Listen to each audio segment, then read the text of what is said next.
Greetings, mortals. Welcome to Fatal Fortunes. I'm Al. I'm Nathan. Join us for a deep dive into some of history's most fascinating characters who live dangerously beautiful lives and whose legacies haunt us today.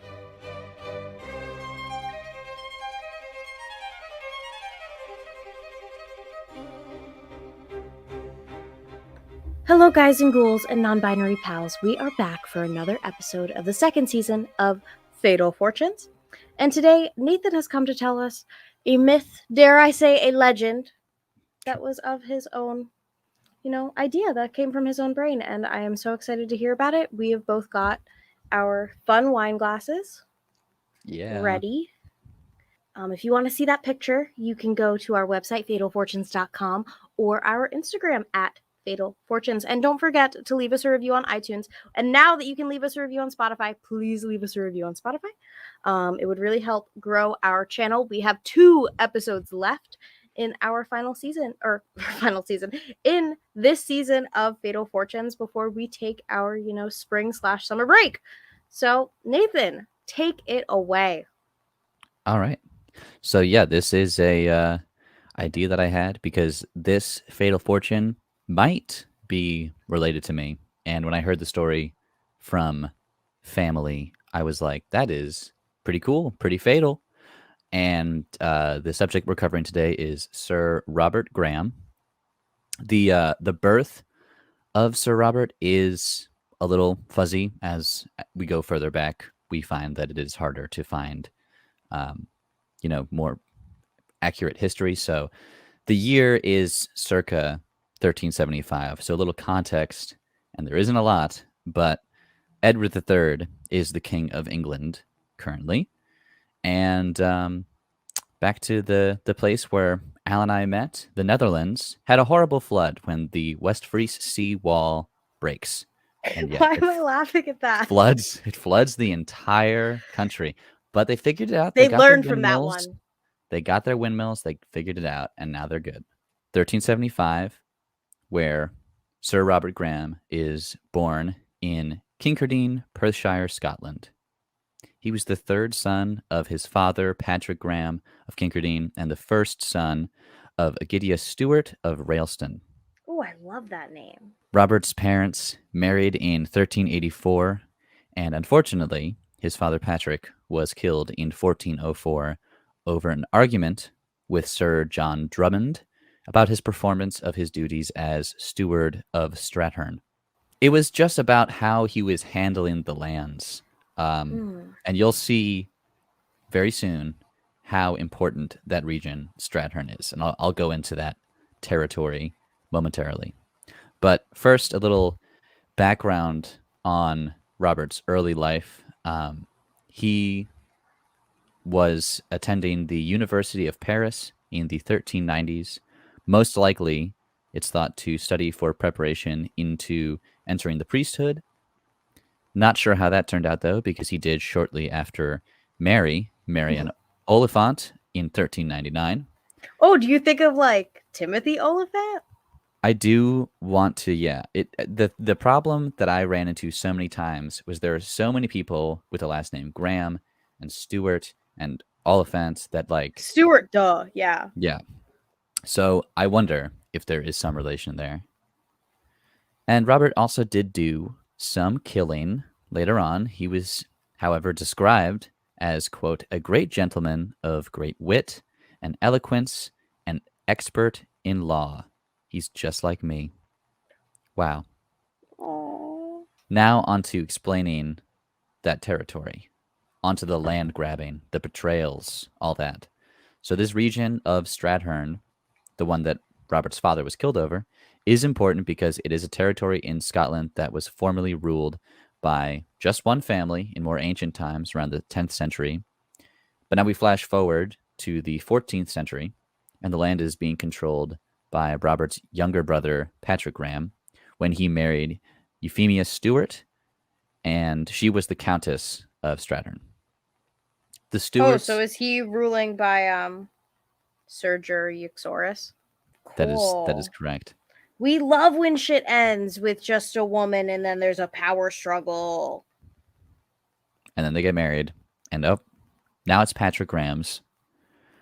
But like I said, he married into the Stuart family, or vice versa, however you want to look at it. The Stuarts, specifically Robert Stuart and his son Murdoch, had a lot of support from Robert Graham and his brothers. And Robert's brother Patrick was killed by the same Drummonds that killed their father in 1413. Oh, And that's very Game of Thronesy. it's it's gonna get more Game of Thrones, Al. Don't That's you what we worry. should do. We should be rewatching Game of Thrones. I was talking to my coworker today and talking about this research that I was doing, and he was like, Game of Thrones barely has to make anything up. They can literally just look back in, British or Scottish history and find really juicy stories like this. Or, And as we saw last time, Safavid history. exactly. So Robert's brother Patrick, he's killed by the Drummonds in 1413, and Shit. with this leaves his infant son abandoned. Robert cares for and tutors the boy named Malice. Very, interesting name. And since Patrick, his father, was the Earl of Strathern, it was expected to be passed down to his heir, Malice. But now is where things get a little more petty, and I need to give a little bit more background on King James the First. So this isn't the King James of Bible fame and fortune. This is King James, born 1394, and he's imprisoned from King James the First, as in like Uno of Scotland. exactly. Got it. King James, he's imprisoned like very, very young because his father, Robert III, feared that James would suffer the same fate as his brother, and that brother was the King of Scotland, but was murdered by a rival political faction. So again, fearing James would suffer the same fate, Robert III secretly sends him off to France. The journey's cut short, however, when they're intercepted by English pirates and delivered to Prince Henry IV. And with that, James is put into prison at just 11 years old. He You know stays how that there. one goes. It makes you kind of crazy. It's not a good look for James, and it does not serve him well in the future, as we will see. He stays there for 18 years. He bounces around. He gets a little bit of education from Henry IV, but he's mainly staying in the tower. That's horrible. While he's in prison, James writes a piece called The King's Quaere, which he speaks on his undying love to Joan Beaufort, who he marries upon his release. More on her later. As I said, he was provided some education in that imprisonment. And finally, in 1423, negotiations between England and Scotland begin, and they want to get James released.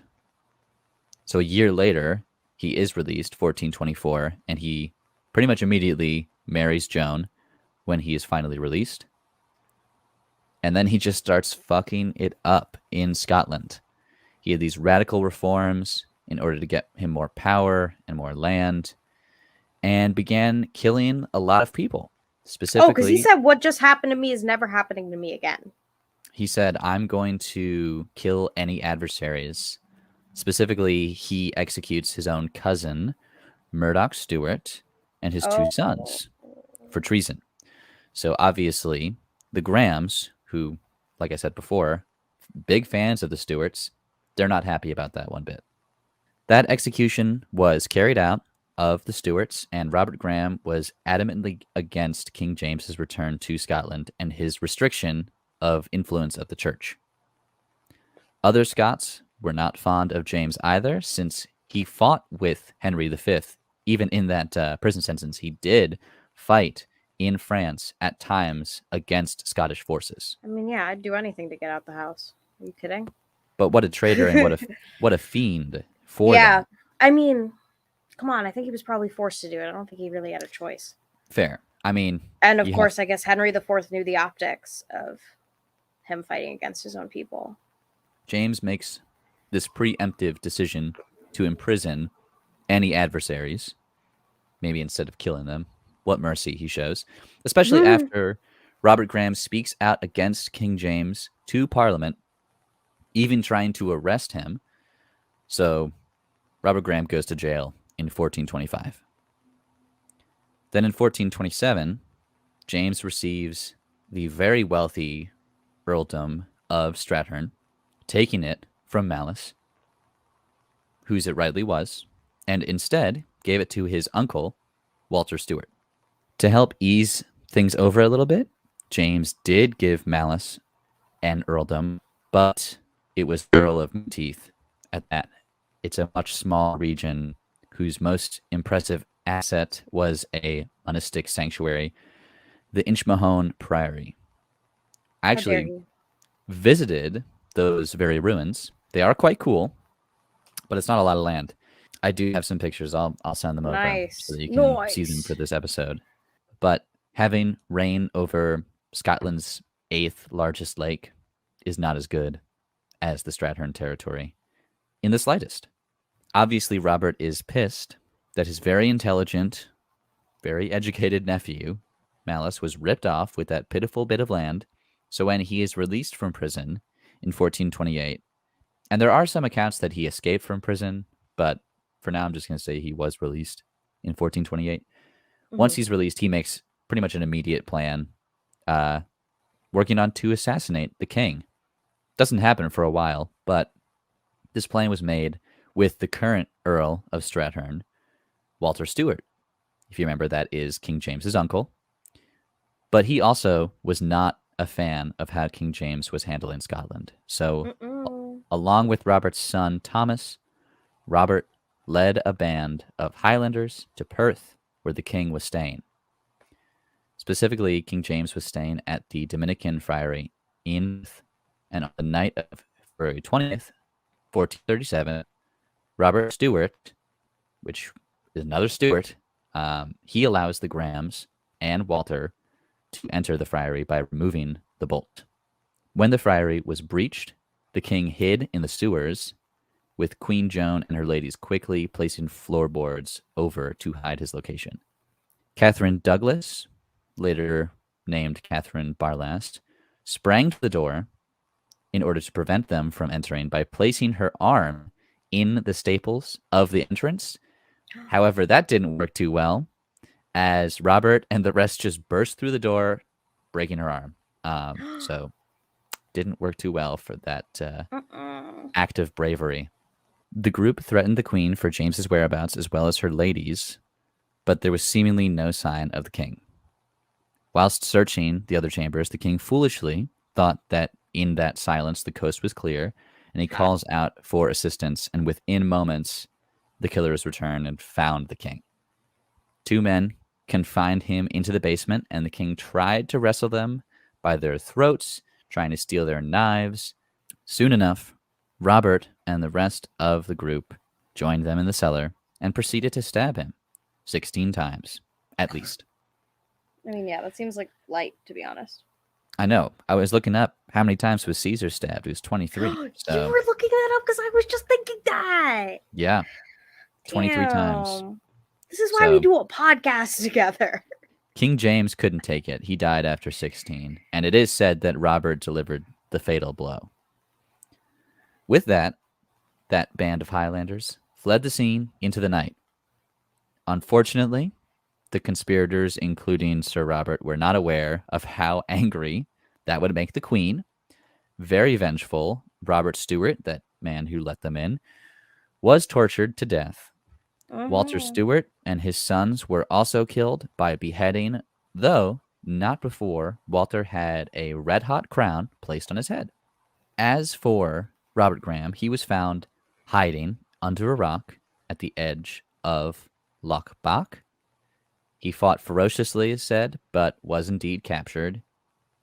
Then he was brought to Stirling Castle, where he was tortured after he was brought there. He was nailed to a tree and dragged through the streets, his body torn with pincers, and his son was tortured and beheaded in front of him. Ew. And at length... How old was the son?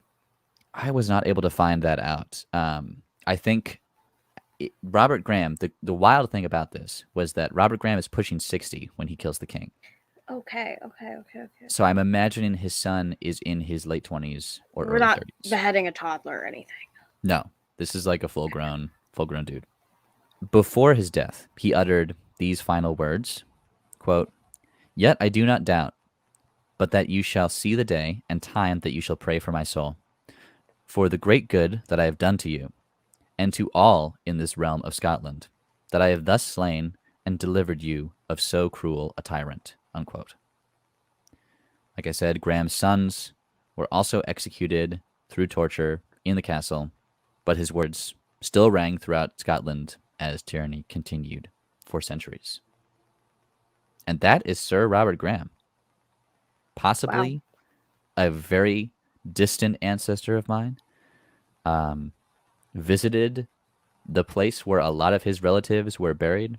As I said, I will put those pictures in the show notes to look at a very, very beautiful lake. And yeah, that is the story of Robert Graham. Well, thank you, Nathan. That was such a fun story. That one had everything. Crying women. Betrayal. Yeah. Betrayal. Imprisonment. Assassinations. That one really had everything. Yeah. Yeah. Wow. I don't really know how we're going to top that one. Cheers. Who's next? Arthur Rimbaud is next. Oh, yeah. And we will be recording that episode with our dearly departed and still present friend, Will, who I started this podcast with 2 years ago. A year ago? A year and some change. Yeah. Because I remember we had the idea in December 2020, so I always think of 2020 as the podcast birthday. Yeah. But yeah, that's going to be super exciting. He said that he wanted to present a little side segment. So it might not be about Mr. Rimbaud himself, but we look forward to seeing you guys then in our penultimate episode of season 2. And please drop us a line at fatalfortunes@gmail.com if you have any thoughts on who we should cover in season 3. We would love to hear them. And don't forget that on Tuesdays, we talk ghosts. See you next time. Bye.